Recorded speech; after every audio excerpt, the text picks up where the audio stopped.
we've all heard about striving to be culturally competent, and that's appreciating other people's culture. But the humility of it is recognizing and owning that not only do we not know, but we need to ask them and be willing to have them tell us their story.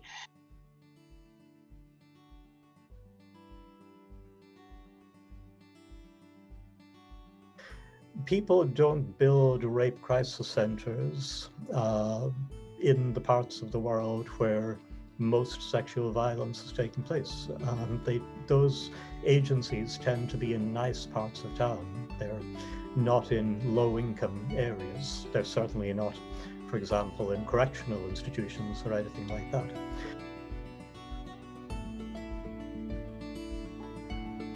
We don't think of things in context of our history, then we struggle to make meaning and to kind of dig our way forward. It's very easy to make our humility an excuse for inaction. I don't know about this. I've logged into this seminar and now I've discovered 6 other bewildering new aspects about it that I never even thought of, and now I have to help. How can I handle this? And I can't become an expert in all manner of this, and I'm afraid of saying the wrong thing and putting my foot in my mouth, or somebody shouting at me for saying the wrong thing. So best just to lurk into the background.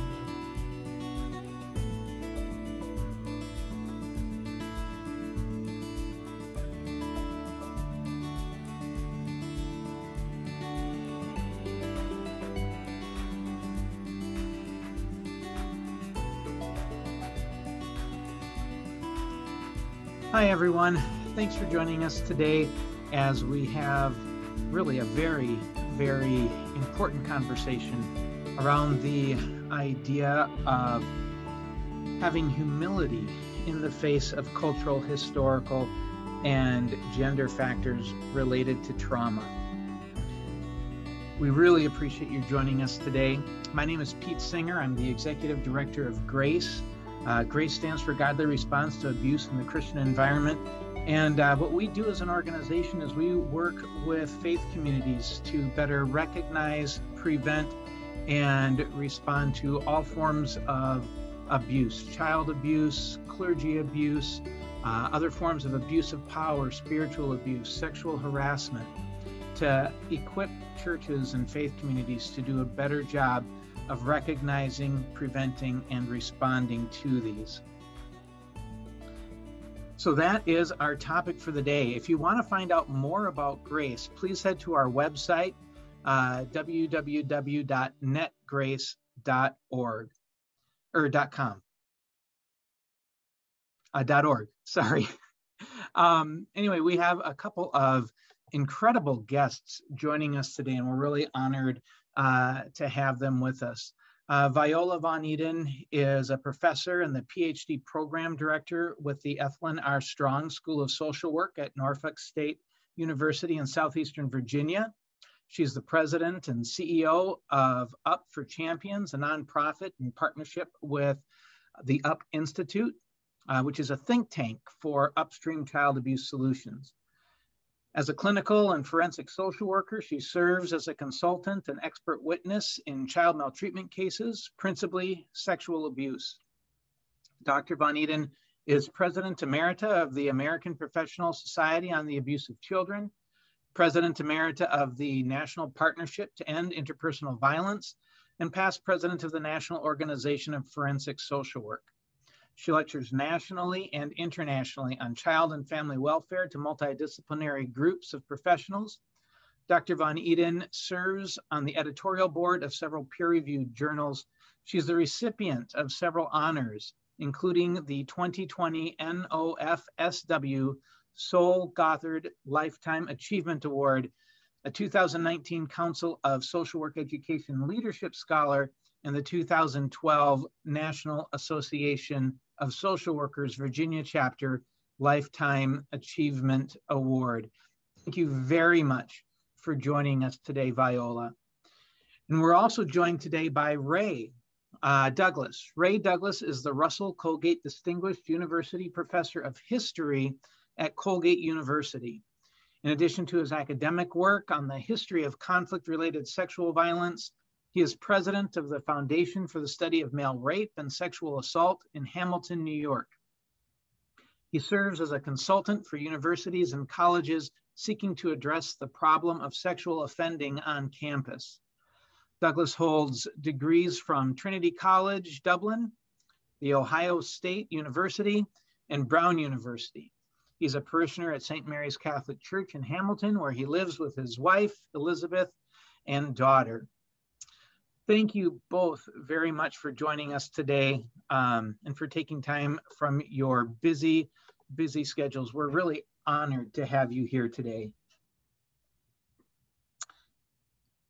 As we jump into this conversation on humility in the face of cultural, historical, and gender issues, it strikes me that one of the first things that we should do is talk about what we mean by humility. Can you help us understand what does it mean to have humility in response to these issues, these factors? So I will start. I think one of the things that's so important for us to recognize is that we all come from different backgrounds, and that, you know, even if we may be the same race, we may practice the same religion, we may have experienced similar traumas, what we take away from it is our own individual experience based on a whole host of thoughts, behaviors, perceptions by others in response to our lifestyle.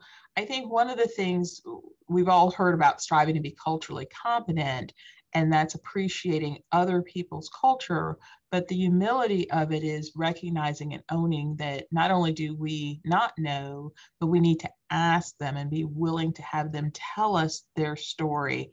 The other piece for me has been around recognizing, in order to sometimes even hear someone else's story, you need to know your own. A lot of times people don't recognize that they have a culture because they think of it simply in terms of race, and it is such a broader concept than that.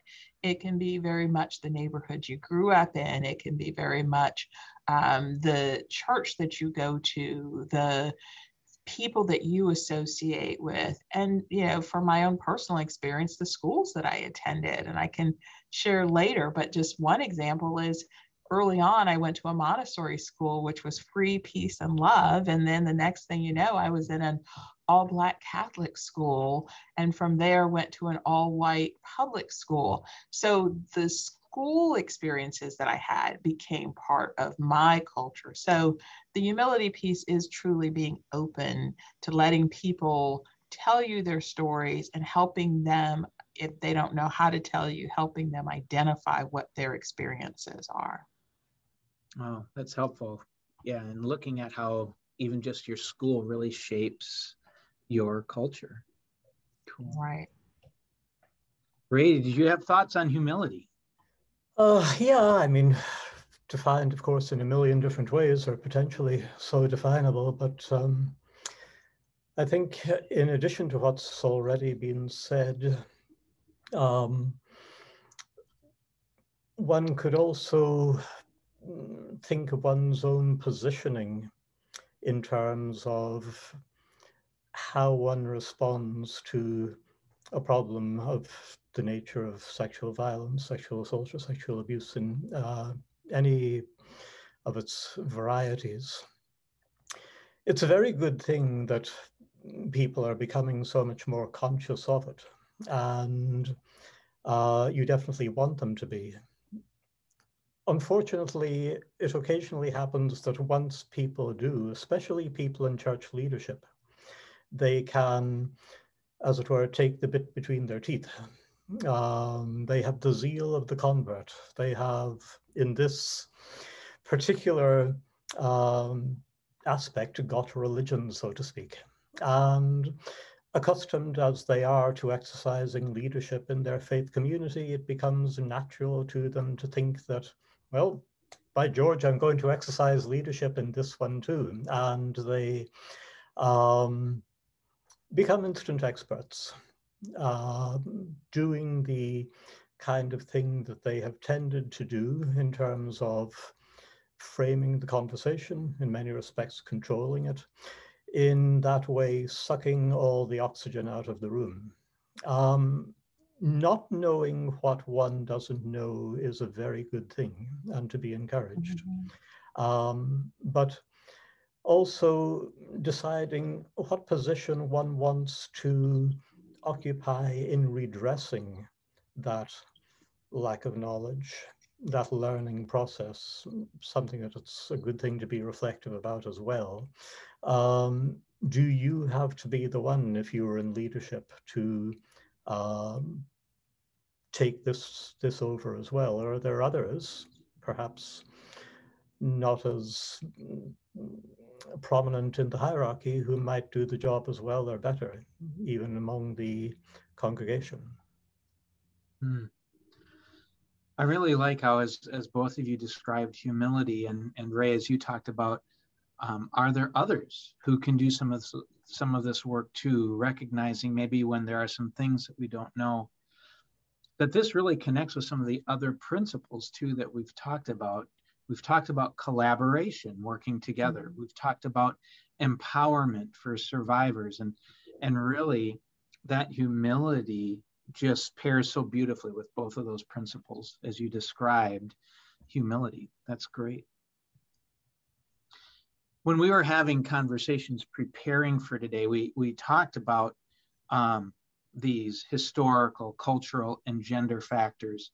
And in the middle of that conversation, Ray, you talked about an analogy for us to keep in mind using a Venn diagram.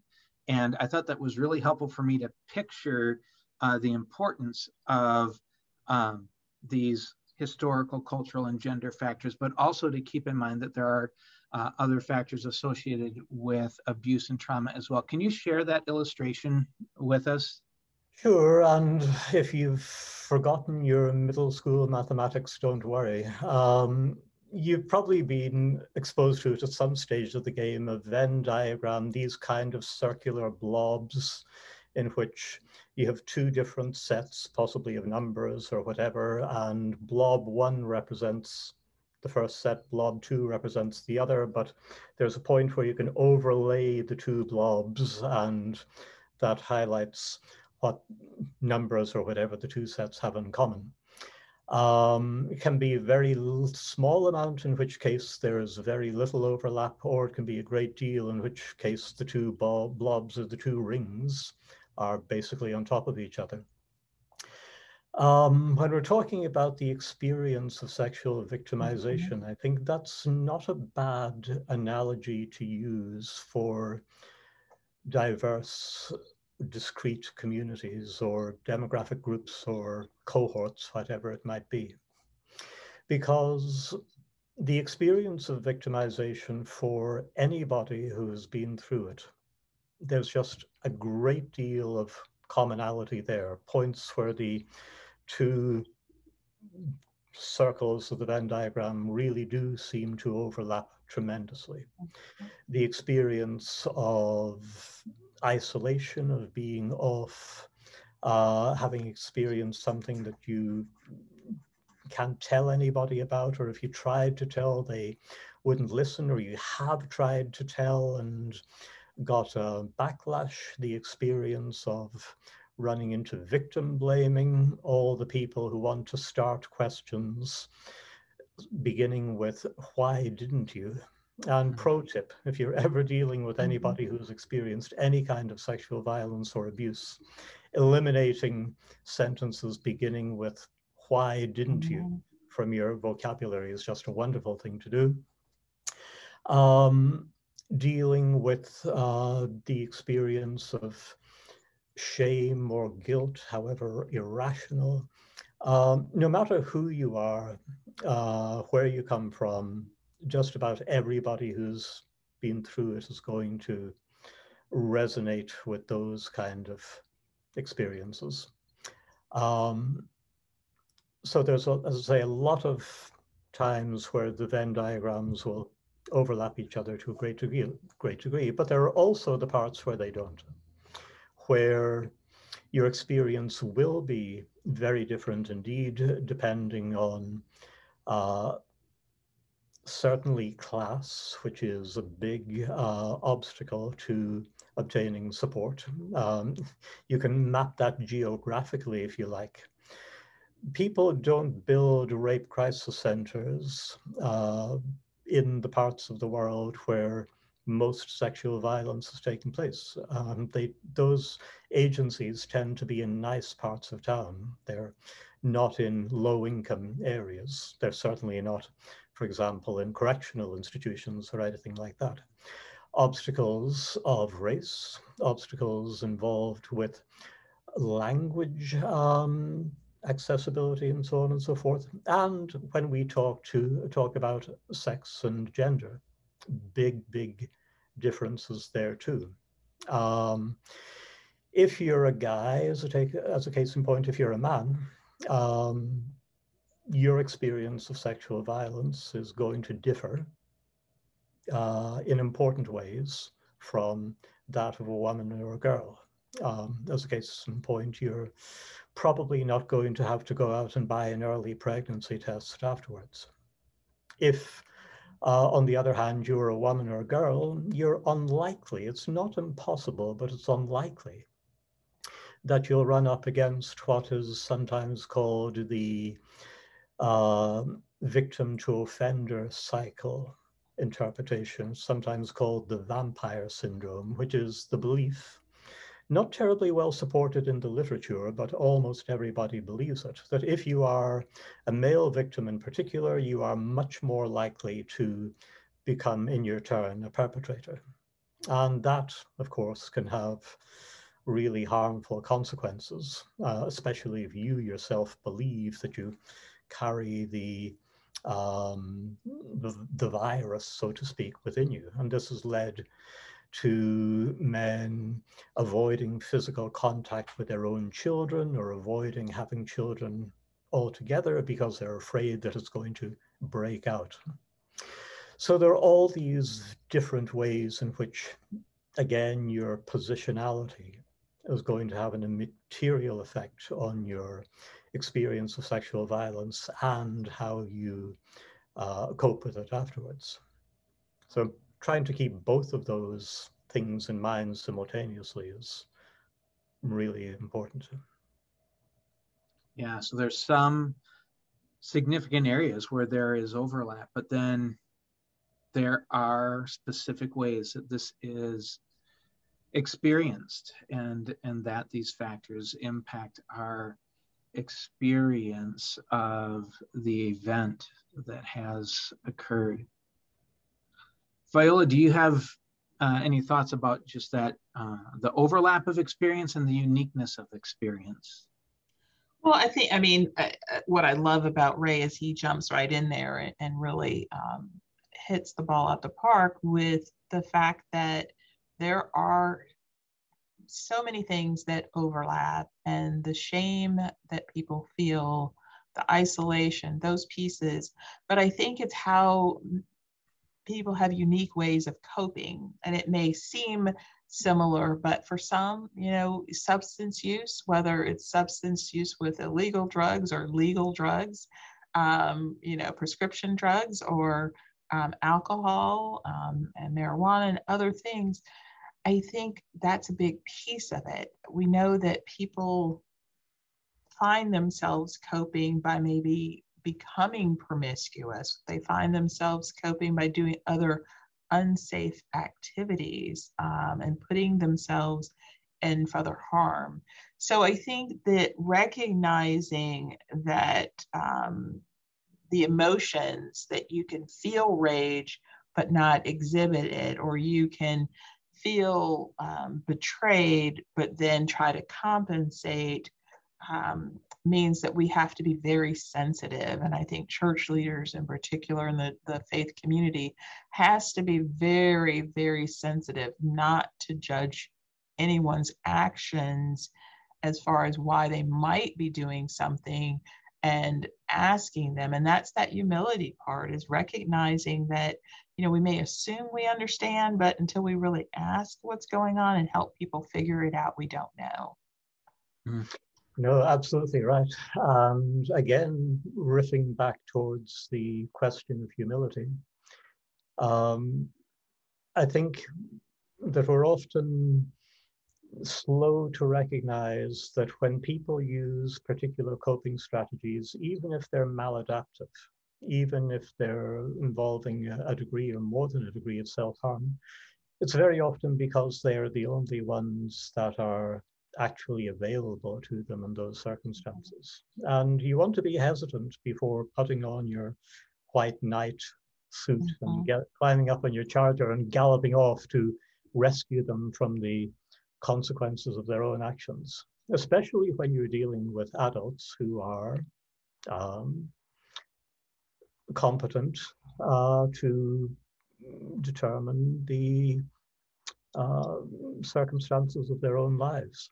One particularly tends to find this kind of thing, well, obviously with things like drugs, alcohol, and what have you, but when unaccountably the victim is still maintaining some relationship or contact with the perpetrator. And for anybody outside, that seems just incomprehensible. How could you possibly still be hanging around with, or in a relationship, or possibly even in a sexual relationship with somebody who has done this to you?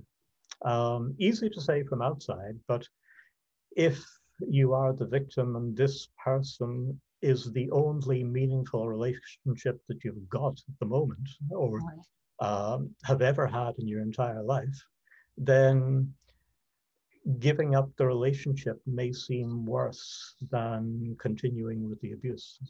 So again, resisting the temptation to be the hero or the heroine, the rescuer, charging in to solve the problem is something that's, again, extremely important to them. I can remember a few months ago, I was doing a training at a Christian college, and I made that point, and there was a survivor in the audience of the training, and the survivor started clapping when I said that, because she had so frequently had people decide that they were going to fix her, so frequently decide that they were going to solve her problem. Yeah, so that resonates hugely. So we've got this area of overlap, but then we've got these unique factors, these cultural, historical, and gender factors that are really important for us to know and with which we should have some familiarity. What are some of those factors? Viola, can you give us some examples of what some of those factors are, and raise some of your thoughts as well after Viola? Yeah, I mean, I think, some things that come to mind really has to do with how we view religion in our society and how we're raised to view religion in our society. I'm also thinking about something that Ray said, so try to tie it together. If you think about, especially with sexual abuse, and we use different terms: victimization, sexual abuse, sexual violence. But if you think about your knowledge of sex across a continuum, we're kind of talking about a lifespan here of both children and adults. What a child may know about sex at the age of 2, 3, 4, and 5 versus what a young adolescent versus an adolescent versus a young adult versus an older adult, we realize our knowledge expands as our experiences expand as we grow older. So if you're a child being raised in the church to respect and honor adults, you may not realize what's happened to you as wrong or bad or violent. And same, I really like the fact that when you said, Pete, about acknowledging the relationships that people have, that part of this desire to please, part of this belief that we must acquiesce to whatever happens in the church, or whatever happens with the adults, or whatever happens with the faith leaders, in so many ways has justified the abuse experiences. The other piece to it, I was thinking about this when Ray was talking, is the fact that for so many people, so many adults, they've never told anyone until they became an adult. So if we think statistically about the percentage of the population that we believe has experienced sexual abuse in some way versus the percentage of the population that actually told in childhood, or more likely didn't tell in childhood, we have a real challenge on our hands.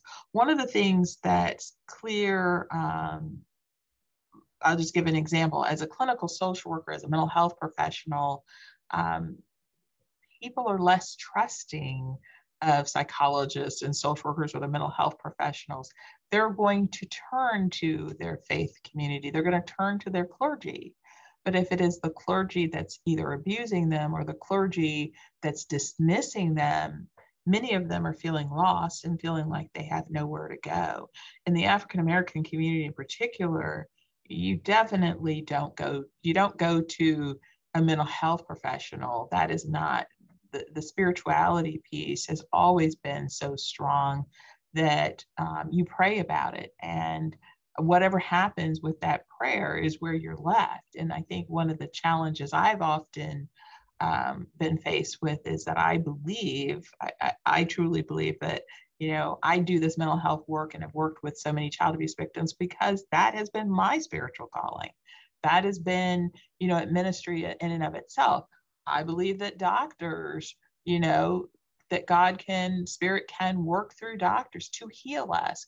So I think we have to kind of shift this belief that, somehow it's okay if I'm being abused, that it was okay with God, or God failed to protect me.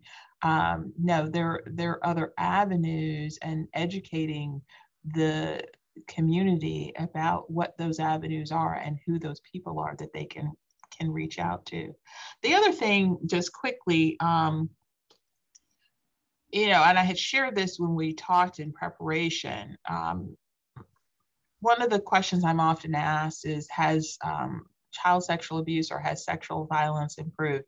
Certainly, as we've raised awareness over the past 50 years, it has decreased significantly, but we have a long way to go. So culturally, historically, we come from a place where when women and children and other people are property, you can do whatever you want or need whatever to your property, and it's not seen as abuse. It's not seen as wrong. An example from the late 1800s was this child was being severely maltreated, but there was no place to turn. So they turned to the organization that was the Prevention of Cruelty to Animals in order to rescue this child from this was a severely abused child.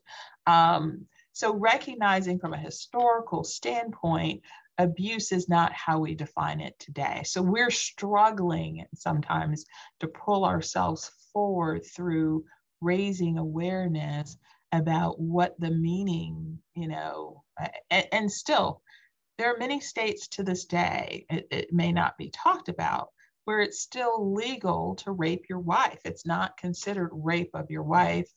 She's your wife. So if we don't think of things in the context of our history, and I know Ray is the historian, but if we don't think of things in context of our history, then we struggle to make meaning and to kind of dig our way forward. But I'll let Ray respond to that. Yeah, well, the question of law and law reform definitely ties into that. In as much as until very, very recently, sexual violence was defined very narrowly indeed. And marital rape is one example of that. In the US, I believe in all 50 states and the District of Columbia, which has its own separate legal code, it has been criminalized mercifully across the country. But most of the jurisdictions of the world, there's 200 and odd independent self-governing states represented at the UN, just about 200, I believe. That is absolutely not the case. Lots of other offenses that simply don't register on the radar screen. Male rape is a fairly obvious one. Date rape, which again may have been theoretically criminalized, but almost never prosecuted, so on and so forth. We have made a heck of a lot of progress, certainly in the past 50 years.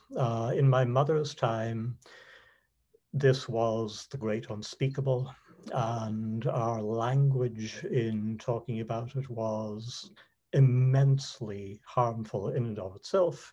You're using expressions like dishonored and outraged and damaged goods and all this kind of thing. And we've made a respectable amount of progress, obviously a great deal more, over the past half century in terms of eliminating such things from our vocabulary. That has made a considerable amount of real difference, not just in the United States, but across the Western world. We've done a fair amount of detailed investigation. There's every reason to believe that the amount of sexual offending that's taking place these days is significantly less than was the case, let's say, 40 years ago. Fallen by somewhere around 50% in terms of recorded offenses, even as, firstly, the number of potential crimes has expanded. As I say, we are now recognizing things like marital rape or date rape. And as the barriers to reporting have reduced, by no means eliminated. So the good news is, if we work at this kind of thing, invest in addressing the problem, it will show positive results. We have demonstrated and proven that. But it's also true that there's a tremendous time lag in terms of everybody getting the message. And we're still leaving so many people out in the cold by our falling back on instinctive notions of what sexual violence, sexual abuse look like. And these are, yes, very, very often gender-bound, culture-bound definitions. Sometimes we don't even recognize ourselves that we're doing it, but the very expressions that we use can lead to our fooling ourselves in that respect. Yeah, and that lag can be so frustrating, because even if you are in a state, let's continue with the idea of marital rape. Even if you are in a state where marital rape is illegal, if you go to your parent and your parent says, that's just marriage, honey. Mm-hmm. If you go to your pastor and your pastor says, that's your God-given duty, it doesn't make a whole lot of difference that it's illegal in your state. Right. So, yeah, that lag is so important. And it seems that there are so many of these issues, people being treated differently or viewed differently because of their race, because of their gender, because maybe even that gender doesn't conform with some people's notions of gender, because of their socioeconomic status, being treated differently for so many reasons. And then that ends up impacting the experience that a person has when they encounter the event of abuse. Sure. And it has, when SAMHSA talks about the 3 E's of trauma, 3 components of trauma as the event, how that event is experienced, and then the ongoing effects of that event, these historical, cultural, and gender factors that we've been talking about play incredibly, one, into how people view you relative to that event, but then 2, your own personal experience of that event, and really can significantly impact the level of trauma that you experience from that. And if I could add to that a little bit, also the extent to which socioeconomic status, education in particular, tends to frame the conversation. Once again, going back to humility. Mm-hmm. You can conceive of humility as a willingness to admit and acknowledge to yourself not just what you don't know, which implies that there is a job of education and you go off and educate yourself and then you do know and you're good to go. There's even more deep an element to it, which is what you are capable of knowing by virtue of where you are. One of the, I won't say curses, that's putting it a little bit too strong, but one of the constraints, the limitations of what is knowable about sexual violence is that so much of the knowledge is produced by people who look a lot like us. That is to say, leave aside the question of race or sex, but highly articulate, well-educated people with advanced degrees. And what they recognize as knowledge becomes knowledge with a capital K, and what they don't doesn't. And once again, when we're talking about people sucking the air out of the room, sorry, I'm kind of guilty as charged even by my presence here. There are too many people who look and sound a lot like me, laying down the law in terms of what this problem is and what its dynamics are. And that's a really difficult thing to deal with because you can't help but be what you are. You can't help having blind spots, and because you're blind to your blind spots, it's going to be very tricky to know what they are. But if you're aware that there is a risk that you actually do have the darn things, and that there is a risk of that skewing the perspective pretty badly, at least there's the possibility that, again, collaborating with others, you mightn't be hidebound by them to the extent that otherwise you would. I guess I just want to add to that a little bit, because I was just thinking when you were talking, Ray, that I ended up doing child sexual abuse work in part because I wanted to help children, wanted to be a mental health professional, but I had no idea, honestly. I didn't realize how sheltered my life was, not that it was perfect in any way, but some of the things that were really happening around abuse in particular.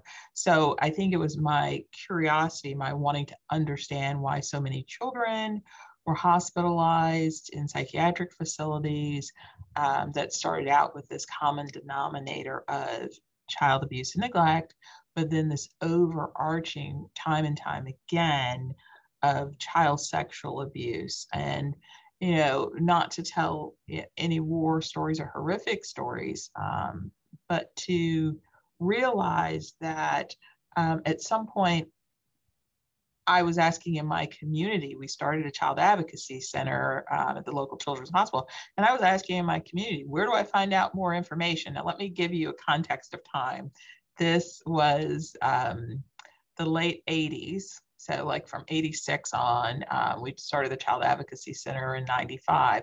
So during this entire period, trying to find information. And then one day someone said to me, well, we don't know because you're the only person asking questions. So elevating it to at least a conversation, which kind of ties into my next part, is that it's about accountability. It is about not turning a blind eye. It is about recognizing that the institutions, whatever the systems are that we live and work in, really need to be held accountable and willing to raise the bar to the question. So just a quick example. I love my dear friend Victor Veith, who tells the story about his son wanting to go to camp at the local church. And it was like, he didn't know how he could say no to his son, but he also wanted to know. The only thing he could think of doing was, well, let me go find out what policies they have in place for safety. And then he took it a step further when the church didn't have any policies for safety around child abuse. He worked with the church to put the policies in place so that his child could then go to summer camp. So when I say that to all of you, and we're all struggling in different ways, but it is that willingness to go the extra distance. It's one, to educate yourself, to raise awareness through collaboration, through teams, through whatever services, we can pull together. But then it's also the willingness to educate others. It's the willingness to speak up and talk about the fact that, many systems are broken, and the ones that aren't broken are just completely unaware that they need to do something different. Something I learned really early on is our understanding of sexual abuse is often counterintuitive. We said pretty early on, this notion of telling. Well, everyone assumes that someone will tell. And I've had many parents say, well, no, if someone does something, my child will tell. But the reality is that that's not the case at all, that we don't tell. And when children try to tell, they're often dismissed. And the final thing I will say is around telling. Anna Salter, I was in a training with her many years ago, and she's really an expert in the area of sex offenders, said that she had an offender working in a church who said, once, even if parents do ask, once someone asks, well, is Mr. So-and-so ever inappropriate or strange around you? He knows once they ask once, they won't ask again. So that became a signal to him in the church to say, oh, okay, well, you know what? I'm being super nice. I'm so nice now that the people that are somewhat suspicious have asked, but they won't ever ask again. So we have a lot of work about raising awareness and raising our understanding. And it has worked because, as Ray says, I think public awareness in part and educating ourselves is to contribute to the decrease in actual sexual abuse cases. So. Well, we've talked about a lot of heavy information today and really covered everything from differences that some communities might have, difficulties in reporting and in even being believed. With all that heavy information, and even more that we just simply haven't been able to get to because this topic is so huge and beyond what could be done in an hour. With that heavy information in mind, what are some practical things that we can do with it, whether it's as an individual, as a faith leader, as a survivor, as an advocate, as just a friend? What are some practical things that we can do related to these historical, cultural, and gender factors, and also just to try and grow in our humility? Yeah, I mean, I think I'll try to sum up a few ideas pretty quickly. I do think it is about educating ourselves. And when I say educating ourselves, I think about one of the advisory boards I serve on is Darkness to Light. And Darkness to Light has a Stewards of Children training that really just goes through some of the basic understanding of what child sexual abuse in particular is, but ways in which around prevention. So how do you educate yourself? How do you work towards preventing it for others? Then obviously I'm a mental health therapist. So as a therapist, assisting those, encouraging those to speak up, and finding support. But one of the things I know when we talked and planning this, that came to my mind, in church, there are many different ministries. We have many different volunteers. And one that really, and I think in part because I lost my mother-in-law in the past couple of months, is the funeral ministry. I remember thinking the grief that we experience, how the ministry, the volunteers wrap themselves around us in support. So I think church communities, just like they have, the garden, the committee that does the gardening, the committee that does the choir, the committee, have an opportunity for people, a safe space for people to come in and be able to talk about their experiences. And even if that means bringing in professionals to support them in that. The other piece, and one of my colleagues at Shiloh Baptist Church in Trenton, Reverend Dale Armstrong, does, is he brings in, like we are now all doing webinars because of COVID, but he brings in professionals to do training on specific topics. So even when congregants haven't acknowledged that they're a survivor or they're currently having experiences in the home, he brings in, and one in which we know that corporal punishment is something that really leads to some very negative outcomes for children, and is one of the greatest risk factors for physical abuse and harm. But he brought not only just to come in and talk about the harms of corporal punishment, but what alternative positive parenting skills there are. So recognizing that you don't necessarily need to wait for a congregant to say they're experiencing this problem, but setting up an agenda to educate your faith community around what the needs are for people day to day, because whether they use it personally or whether they use it with family members or others, it's so important. And then I think another piece is making certain that faith leaders are not just active in their church, but active in their community, meaning making certain that as a part of the multidisciplinary team at the local child advocacy center, that either you're on the team or you make yourself available to be consulted with around these issues.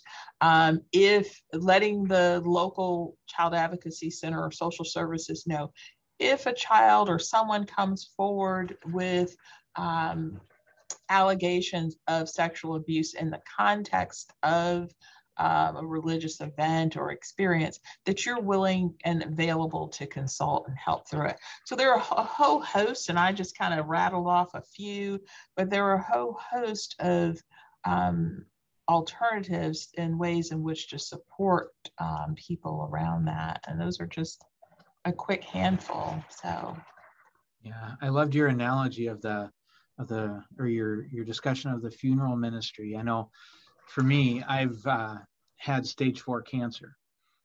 And when I was diagnosed with cancer, the pastor and other leaders of our church came over to my house and prayed over me and prayed over my family.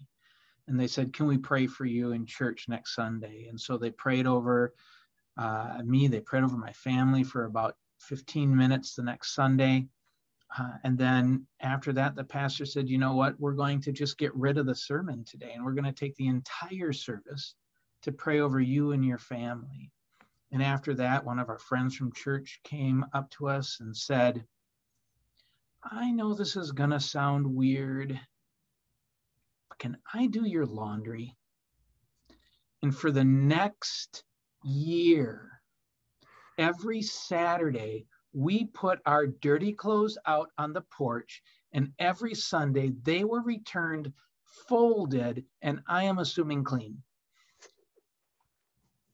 Our church had no problem coming around us when we were experiencing the trauma of cancer. Why can't our churches do that with abuse? And I thank God for the churches that are. And that's absolutely, absolutely right. My dear friend and business partner, my train in the Up Institute, talks about the casseroles. You know, people are quick to bring the casseroles. People are quick to cut your grass, quick to support. But if they hear that there's sexual abuse, it's like the desert, like no one, it's like all of a sudden you're standing in a desert alone. So that is a beautiful analogy, Pete. And as a breast cancer survivor myself, I truly understand that experience of having people rally around you, which is the absolute opposite. So we do need to have that mindset, that consciousness.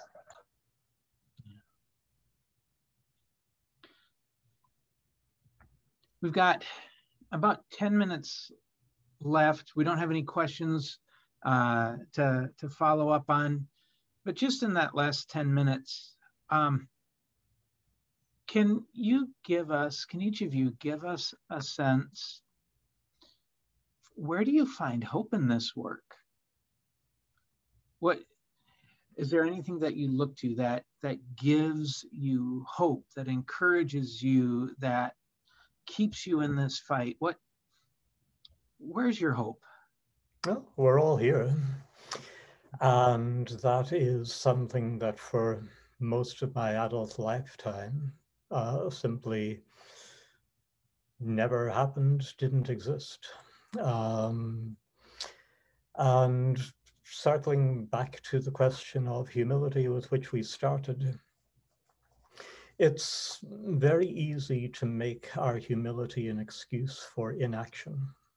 I don't know about this. I've logged into this seminar and now I've discovered 6 other bewildering new aspects about it that I never even thought of, and now I have to help. How can I handle this? And I can't become an expert in all manner of this, and I'm afraid of saying the wrong thing and putting my foot in my mouth, or somebody shouting at me for saying the wrong thing. So best just to lurk into the background.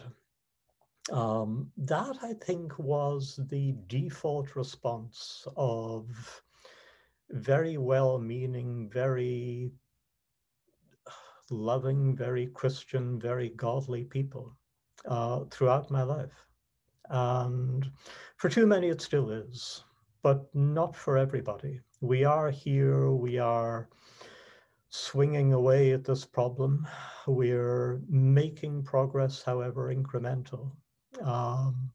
There's every reason to believe that more attention, more time, more effort, more thinking will continue to have those same good results. So no, not downhearted in the slightest. Very impressed by the scale of the job that remains to be done, but we know it can be done. We know that proper effort and application does yield results. So every reason to want to go on doing it. I mean, I'm hopeful, I guess, for a number of reasons, because, like I said, I started doing this work in 1986. So in the 35 years I've been doing this work, I remember my early conversations were, you know, it's a child's word against an adult. How can you believe a child?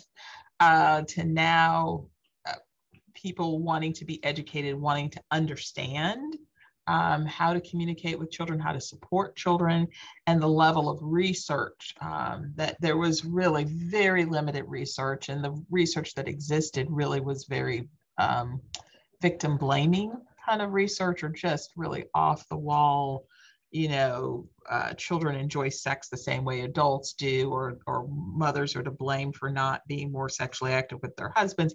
I mean, a whole host of things. But now we have a like exponential growth as far as the research and how to support not only children, but adults around this process. But I think from a spiritual standpoint, I will share with all of you, there have been times, no joke, I cannot hear another rape story from a 3, 4, or 5-year-old. And that was the group of kids that I worked with clinically for many years at Children's Hospital.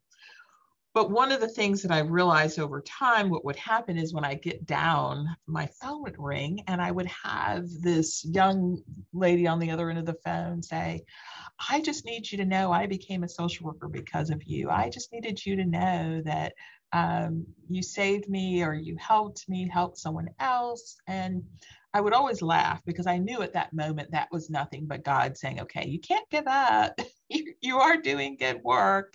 Because it was, the timing of it was just too amazing for so many kids. Some of these kids I worked with, like I said, when they were 4 years old, and now they're 24 years old, calling to let me know how they're doing. But I think the other two things I will say, my mother was a ordained spiritualist minister. So growing up with a mother who is a minister is in and of itself a challenge. But she was also a religious scholar. And one of the things that she instilled from this humility standpoint was that there is no one religion, regardless. She opened the door to the Mormon missionaries who would sit and talk with us. She opened the doors to our Jewish friends. She opened the doors to attending various congregations and understanding and reading and absorbing. And that's what she instilled in me, is recognizing that, there are many different ways of knowing.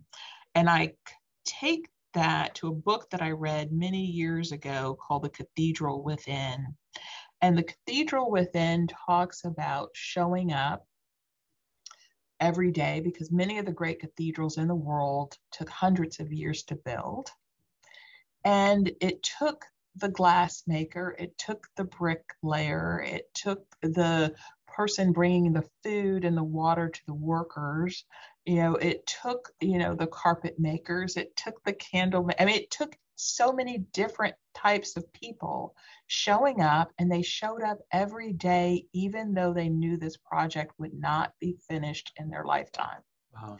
And that is how I view sexual violence, sexual abuse in our society and the world, is that if we're going to make a difference, and you heard both Ray and I talk about, how far we've come in the past 50 years, and we're moving in the right direction, we still have to show up every day and do our small part, like having this webinar by Grace, if we're going to have that hope one day of not having this problem exist in our society at all.